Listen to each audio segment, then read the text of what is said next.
One અને પર્યાવરણ વિભાગ દ્વારા ઇંગ્લેન્ડ મેન્ગ્રુવ ગુનેરી સાઇટને બાયોડાયવર્સિટી હેરિટેજ સાઇટ જાહેર કરાતા પ્રકૃતિ અને પર્યાવરણ પ્રેમીઓમાં ખુશી જોવા મળી રહી છે. આ અંગે પ્રસ્તુત છે એક અહેવાલ. રાજ્ય સરકારના વન અને પર્યાવરણ વિભાગ અંતર્ગત ગુજરાત બાયોડાયવર્સિટી બોર્ડના જૈવિક વિવિધતાના સંરક્ષણ અને સંવર્ધન માટેના મહત્વના પગલાં રૂપે આ ઇનલેન્ડ મેંગ્રુવ ગુનેરી સાઇટને બાયોડાયવર્સિટી હેરિટેજ સાઇટ તરીકે જાહેર કરાતા પ્રકૃતિ અને પર્યાવરણ પ્રેમીઓમાં ખુશી છવાઈ છે. સામાન્ય રીતે મેંગ્રુવ એટલે કે ચેરિયા દરિયા કિનારે પાણીની અવરજવર હોય ત્યાં અથવા જ્યાં સતત કીચડ રહેતું હોય ત્યાં જ જોવા મળે છે. પરંતુ આ સાઇટ અરબી સમુદ્રથી 45 કિલોમીટર દૂર છે અને કોરી ક્રીકથી 4 કિલોમીટરના અંતરે આવેલી છે. ગુનેરી ખાતેના આ ચેરિયા વિસ્તારમાં પાણી ક્યારેય ભરાતું નથી કે કીચડ કે દલદલ પણ જોવા મળતું નથી.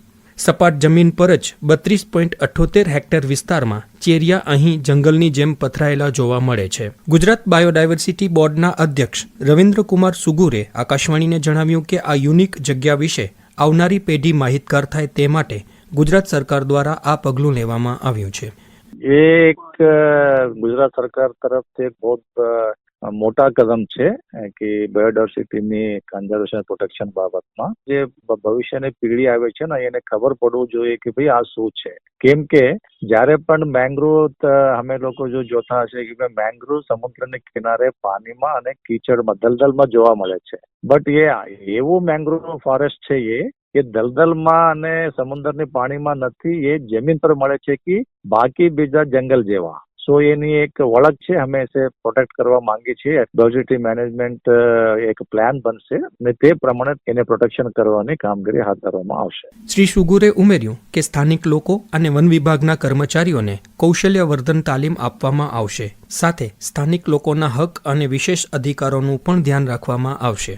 જ્યારે એ હેરિટેજ સાઇટ ડિક્લેર કરવા પહેલે અમે જે નજદીકના ગામો છે ને એ ગામોમાં અમે એક બાયોડાયવર્સિટી મેનેજમેન્ટ કમિટીની રચના કરવામાં આવે છે.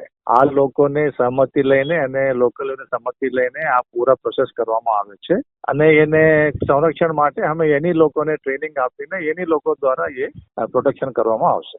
રણ, દરિયો અને ડુંગરોના સમન્વય સાથે પ્રાકૃતિક સુંદરતા ધરાવતા વિશિષ્ટ પ્રદેશ કચ્છમાં હવે ગુનેરી ખાતેની આ ઇનલેન્ડ મેંગ્રુવ સાઇટને બાયોડાયવર્સિટી હેરિટેજ સાઇટ તરીકે જાહેર કરાતા કચ્છની વિશેષ ઓળખમાં વધુ એક નજરાણું ઉમેરાયું છે.